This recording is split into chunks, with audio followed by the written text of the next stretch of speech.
And let me just admit these folks. Sorry, I'm just waiting for the live stream. Otherwise, there will be nothing to put together. Okay. Okay. Cool. So yeah, thanks for your patience. I'll let the folks come in as they admit them as they come in. Okay. So I think we left off at the neuroplasticity slide where you guys are.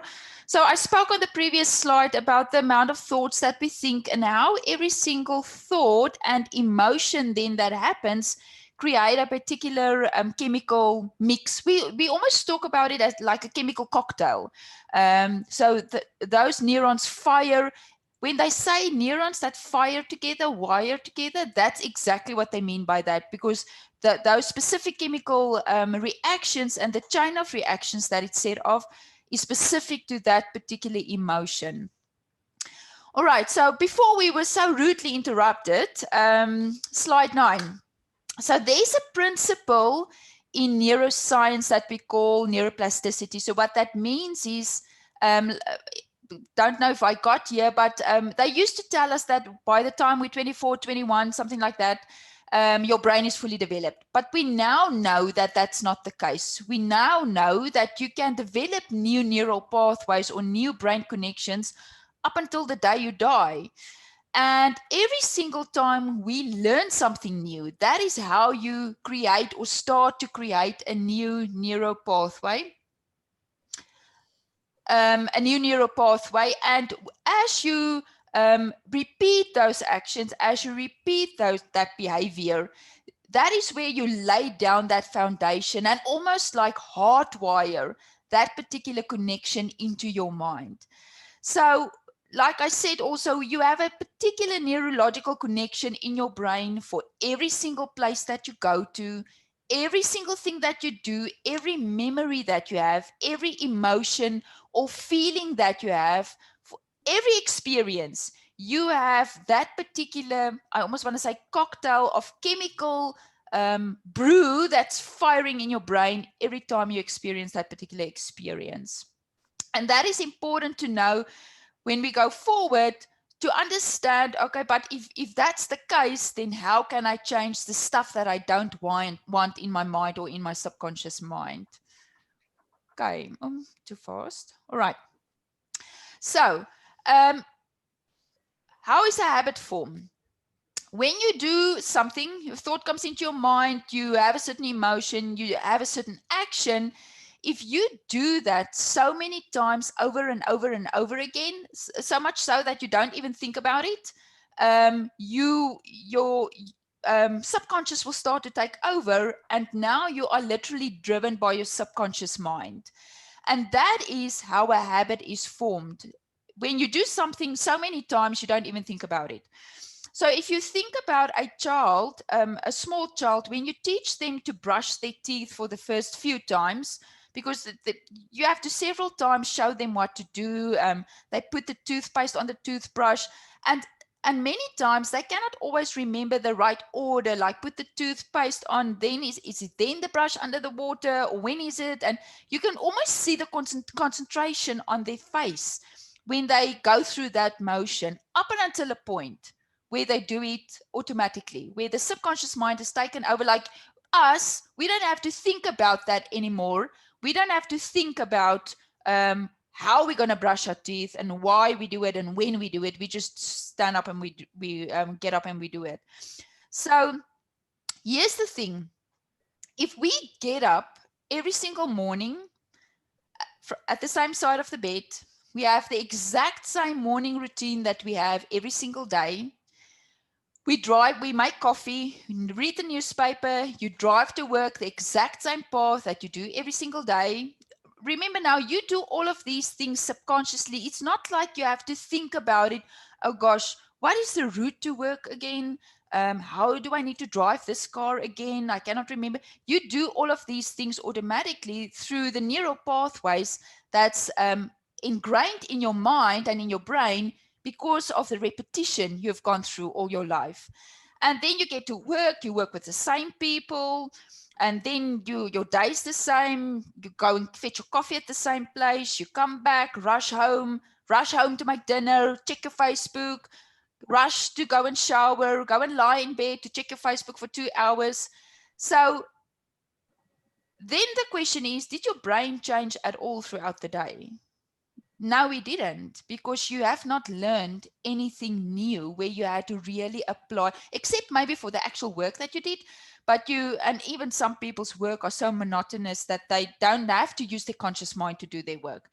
So, because you were doing the things you know how to do so well that you can even do that in your sleep. So you were thinking the same thoughts, performing the same unconscious actions, and just go through about your day in the same way that you would have done it previously.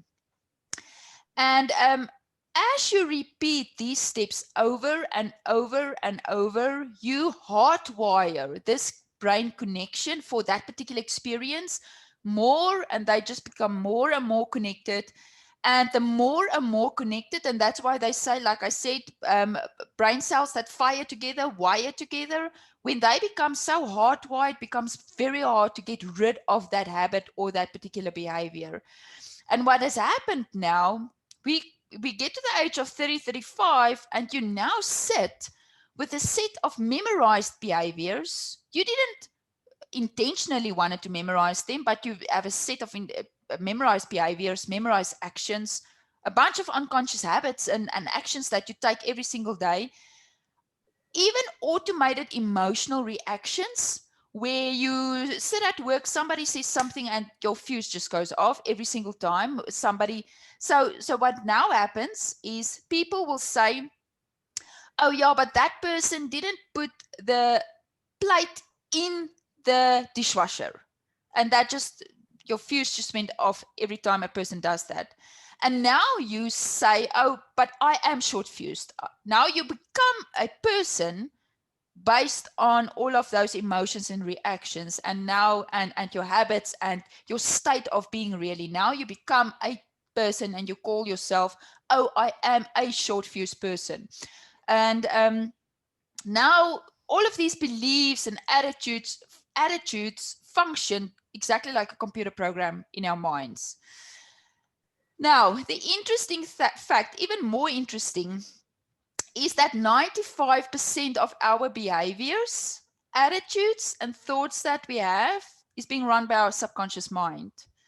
That means that we only use about 5% of our conscious brain and mind to do the things that really needs our attention and our analytical side of our brain. The rest is all unconscious.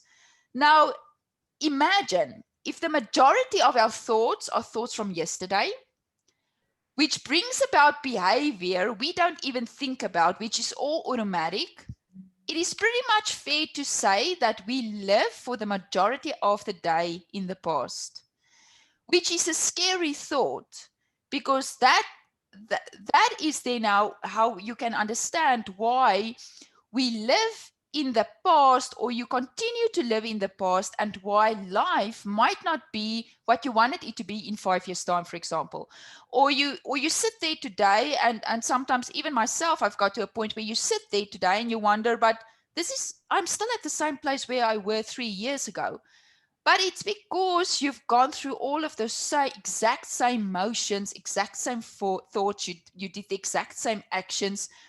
And then what happens, sometimes people expect their lives to like secretly change, but it won't, because you go through all of the exact motions that's already hardwired in your brain every single day. So you really want to be defined by a goal, a positive goal that you have for the future, and a vision of your life that you have for the future. And if you want that, you really need to change the way that you think, because the thoughts we've entertained, obviously, up until now, didn't give us what we wanted up until now. And because most of the actions are controlled by our subconscious mind, all that is happening now is you sit in this environment with all of the stuff around us, and that is now what is controlling us, because we literally like puppets with all of these automated actions and behaviors and our external environment that controls us. Now, what's interesting is, as humans, we are the only species that have the unique ability through our conscious mind to make a thought more real than anything else. And that a classic example is when you worry about the future, or especially when people worry about finances and they stress about finances. So what happens? You have a thought about something that I almost want to say your mind, and I don't want to dismiss the impact of financial stress and things like that, but your mind fabricates a thought, an idea, something that hasn't happened yet. But through all of the emotions, you get still a physical reaction in your body. Your heart starts to race, your palms might even become sweaty, you might not be able to sleep. So from a physical standpoint, there is you express specific actions and behavior with your body. And if we can make the past thoughts or thoughts that we worry about, or even things that have happened and you worry about that, and that memory keep coming up, if we can make those thoughts, use all of that energy, everything that we put into that thought, if we can use that to create something for the future, can you imagine just how powerful that can be for you? So that is where the mental rehearsal comes in. If we repeatedly think about something and we exclude all of the other things, we can encounter a moment where the thought actually becomes the experience. Now, I know it's difficult to grasp. I'll go over to a next slide now in a minute to sort of explain the whole connection for you. This is not the same thing as positive thinking, or people sometimes talk about visualization. Yeah, you should visualize, but they don't do visualization correctly. I'm not talking about daydreaming. I'm not talking about sitting and wishing for something. That is like just sitting and daydreaming. And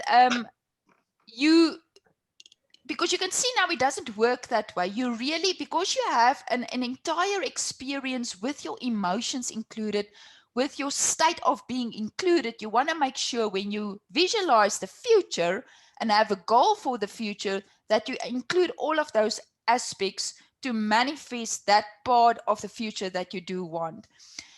The interesting fact is your brain has absolutely no idea whether you are in the moment or whether you're just fabricating a thought. It doesn't know. And a good example of that is when you dream and you have like a nightmare and you wake up all sweaty and your heart is racing and it feels like you are in the scenario when you wake up. And what is like the first thing when you tell somebody about the dream and it was significant, and you tell somebody, you say, oh gosh, it felt so real. So your brain doesn't know. And that's why I always tell clients as well that when you make affirmations, you have to make affirmations in the present tense. Your brain doesn't know what it means to say, oh, one day I'll get there. Your brain doesn't comprehend that, doesn't understand that. And many times when you say, oh, one day I'll get there, your brain is so conditioned that, yeah, you say one day I'll get there, but you never get there, that it completely shuts down. So that's why it's important. And also why people and the philosophers in years before us and Socrates, those folks all said, but you have to live in the moment. If you live in the past, you're going to get depressed. If you live in the future, you're going to get anxiety. You want to live in the moment. And that's really all that they meant by that. Oops. So let's quickly do this. Then we should have some time for the exercise that I want to take you guys through. We might not have time for Q&A, but you guys can drop anything in the chat box and I'll address that next week. So here's how the process works. Everything that we've spoken about tonight, if you can remember this, it's all you need to remember. When you have a thought, it's going to trigger a feeling or an emotion in your body. And every single person is going to respond differently. And for however you respond, it's going to create a particular neural pathway in your brain. You have a certain attitude because of the feelings that you experience.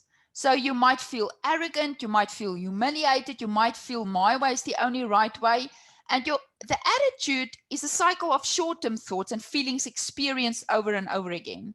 So if you experience those short-term feelings over a longer period, then it becomes what we call your actions, behaviors, and your habits. Then it becomes literally who you are. So if we do not understand this link between the thoughts, emotions, and our feelings, then we point fingers and we blame other people for our environment and our circumstances for things that doesn't go according to plan. So if we can break this, I almost want to say in the case of a negative thing, if we can break this pattern here and associate a different, more positive feeling or emotion with that thought, you can change your entire outcome of that experience and scenario.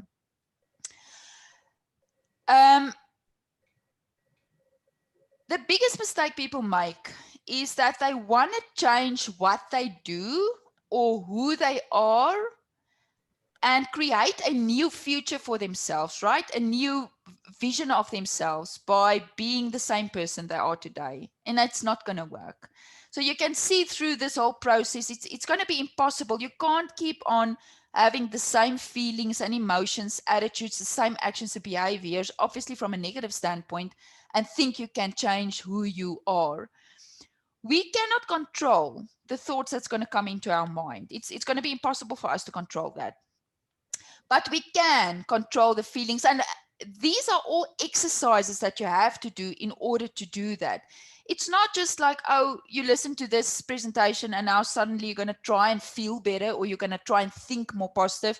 It's literally exercises that you have to do like you are training a muscle every single day to get you to a point. Remember now, we have certain thoughts, emotions, actions, and behaviors embedded in our subconscious mind, which is negative. We don't want that. What we now want to do, we want to do the same thing from a positive perspective and also embed that in our subconscious mind so that we don't have to think about trying to think positive. So if you can influence your brain to change even before you experience a desired event, and that is where the visualizations and things like that come in, which we will talk about next week, you can create appropriate neural connectivity and which will enable you to your body to be in alignment with that experience. Because what will happen now is when you do all of these mental rehearsals and exercises, whenever you get to that experience, let's say you have a competition coming up, you rehearse the competition, you know who your opponent is. They've explained in the book that I've read about the folks that trained for the Olympics, they were so good at understanding the emotions of the opponent that they could actually switch their opponent off by playing on those emotions. And that's sort of also where they just got already won the match by doing that.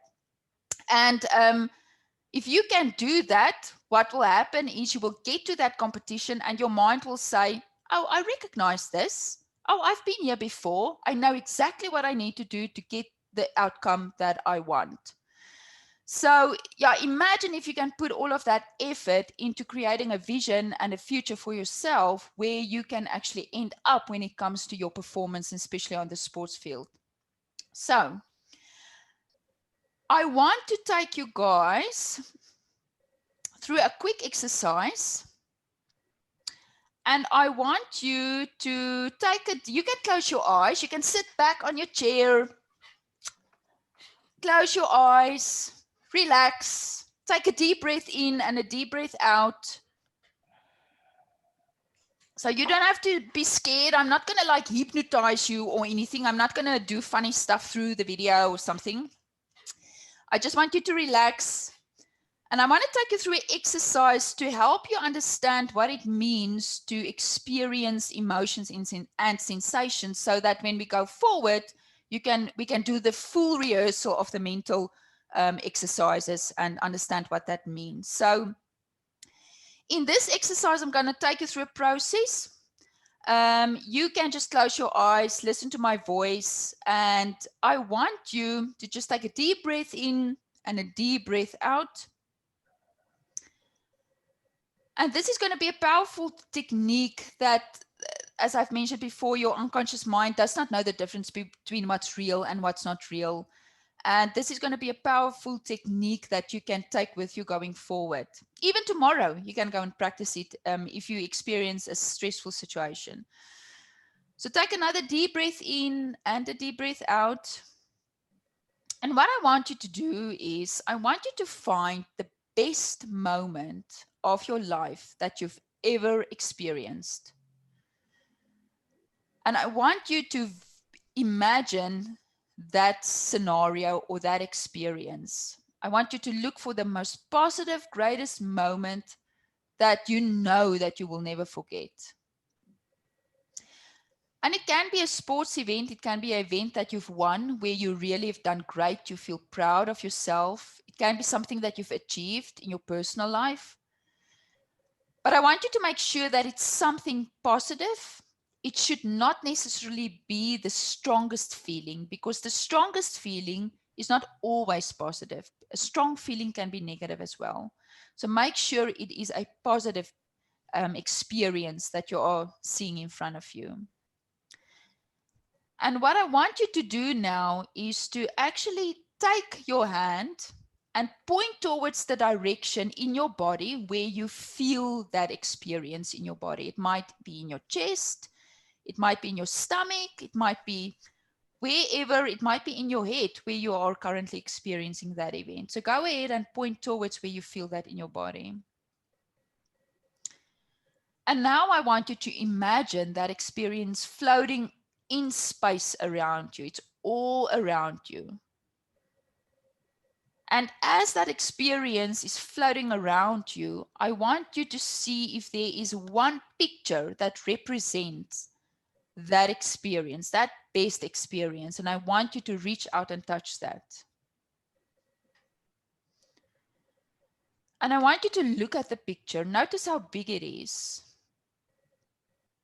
I want you to notice if it's in color or is that picture in black and white.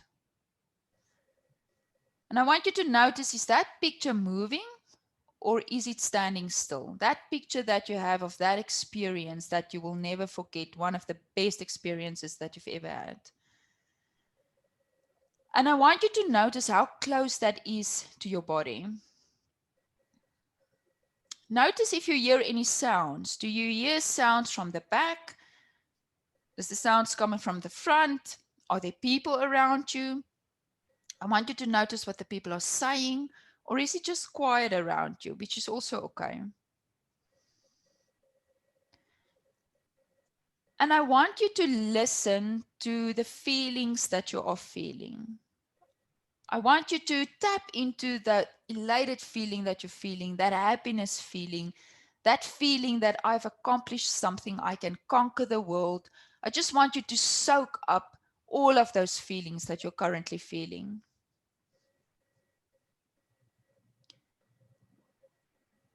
And I want you to see if there's any distinctions between the different feelings that you have. Are they all in one place, or are they in different places in your body?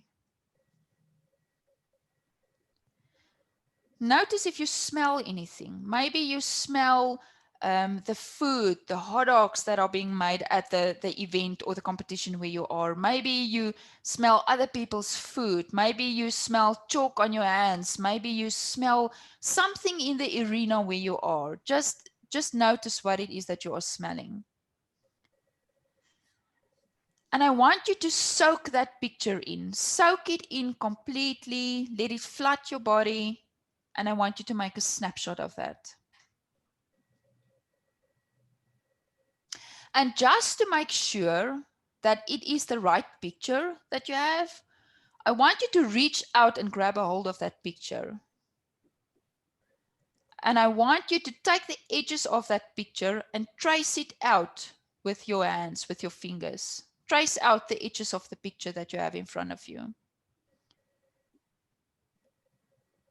And then I want you to take that picture and blow it up, almost like you are tapping on a telephone screen and you are zooming in on a picture. Make that picture bigger and bigger and bigger. And what I want you to do now is to take that picture, lift it over your head and pull it down through your entire body and notice what happens.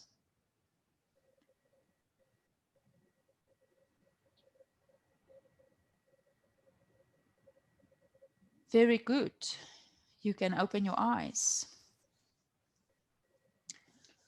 All righty. So anybody want to share how that made them feel?